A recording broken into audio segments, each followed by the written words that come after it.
Are you looking to get a new product to market in 2023? In which case this video is for you. Now make sure you watch right until the end because there's 6 key pieces, that's 10, 6 key pieces of information that you're going to want to know before you get started.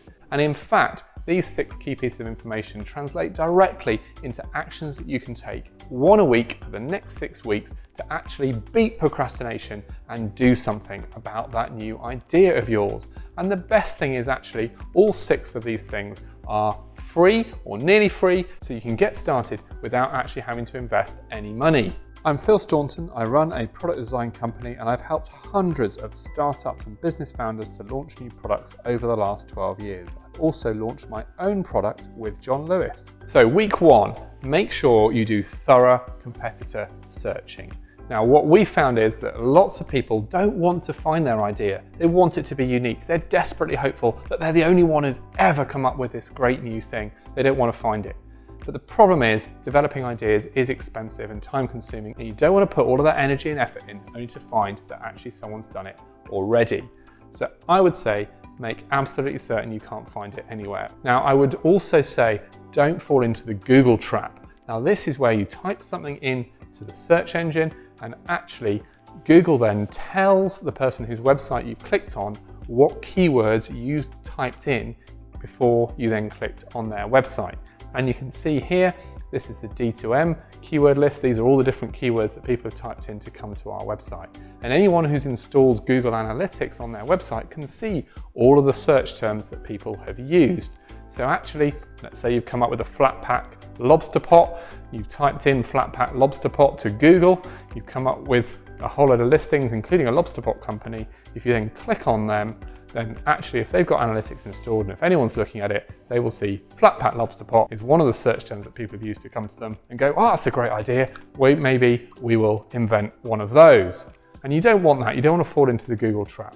So do your competitor searching, use different search engines other than Google, or just identify who the key competitors are and then trawl their websites looking for all the new things they've launched, all the products in the category where your product would fit, and search what your competitors are doing that way, as opposed to actually typing your new idea into Google and then going through to your competitors. So that should occupy you for week 1. In week 2, you really need to think about your business plan. Now you don't need to produce a 30-page document with everything detailed, but you do need a strategy for how you're going to take your new idea and sell it. So all the development side of it, prototyping, production, that kind of side of things, my company can help with. There are other, obviously less good, companies out there who can help you with that as well. But there aren't very many people who can actually help you once you have a manufactured product to go and sell it. So work out that bit of your business plan. Are you going to sell it through retailers? Are you going to find a distributor? Are you going to go direct to your customers, consumer shows, whatever it is? Check out the description below. There's a link to a free PDF on 7 routes to market. Do check that out because that will give you a good head start in creating that business plan. So that's your task for week 2. Now in week 3, what you really want to do is define your brief for your project as closely and tightly as you possibly can. So for example, let's say you've got an idea for a golf trolley. Well, how heavy is it? People have got to lift it into the car. So what's the maximum weight it can be? That's one line of your project brief.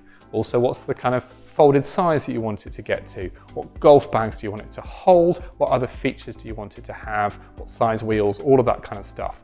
Now, some of that you're not going to be able to answer, but don't ignore it. Just put it in as an unanswered question into your project brief. And that means you can actually keep track of all of the key things your product needs to do.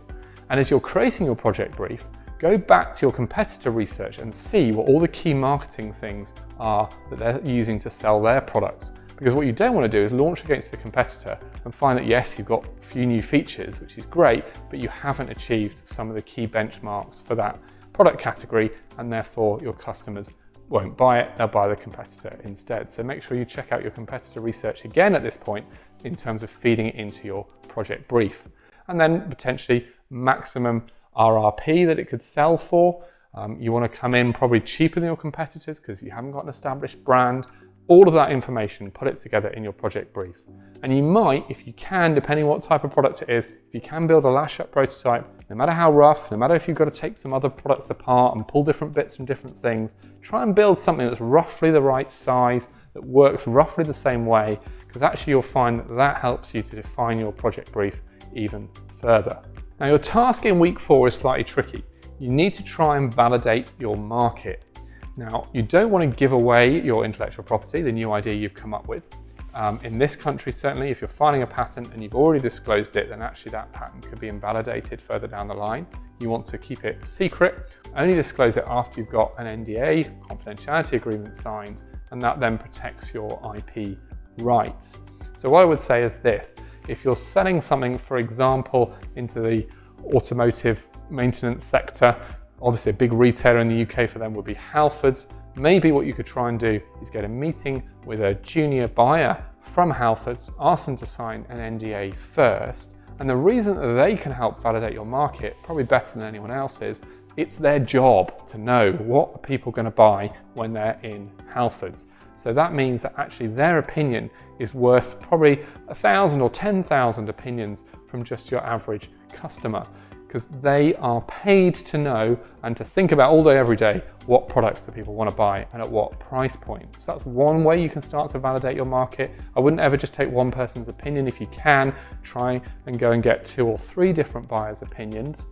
Now, the other thing you can do is you can run various surveys online. There are various companies that you can do market research with, but you've got to be very careful that you get all of the participants to sign a confidentiality agreement.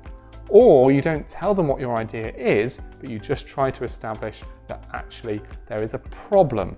So let's say, for example, that you're inventing a new compact pull-up bar that you can use as like a home gym. You know, would you buy a more compact one, and how much would you pay extra to have that functionality?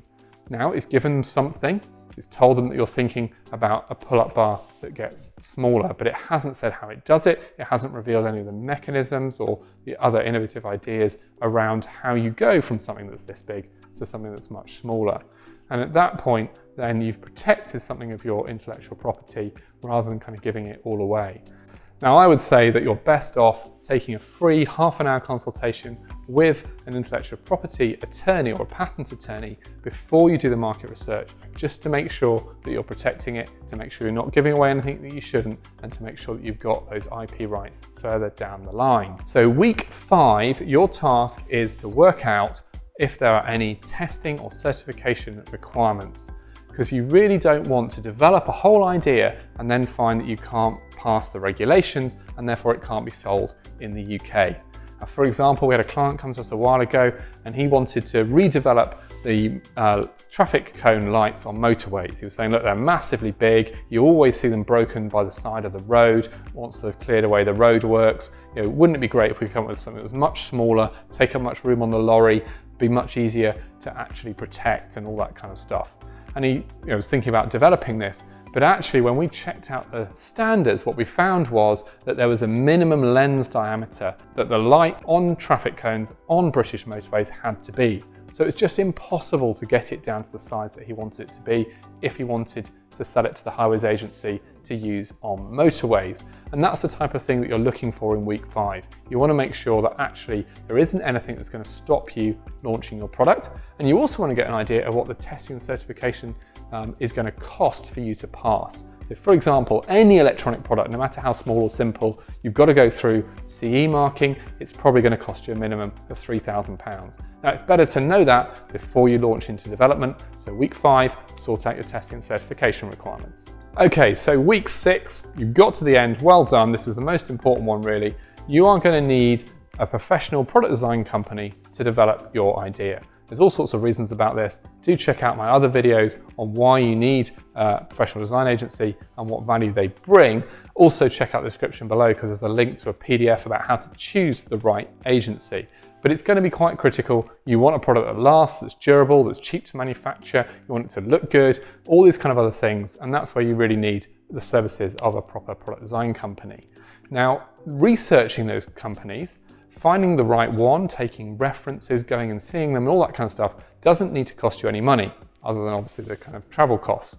Now, I would suggest that you spend quite a lot of time in week 6 making sure you find the absolute right partner for your product. As I say, check out the PDF in the description, which will give you a lot more information for free about how to go about this process.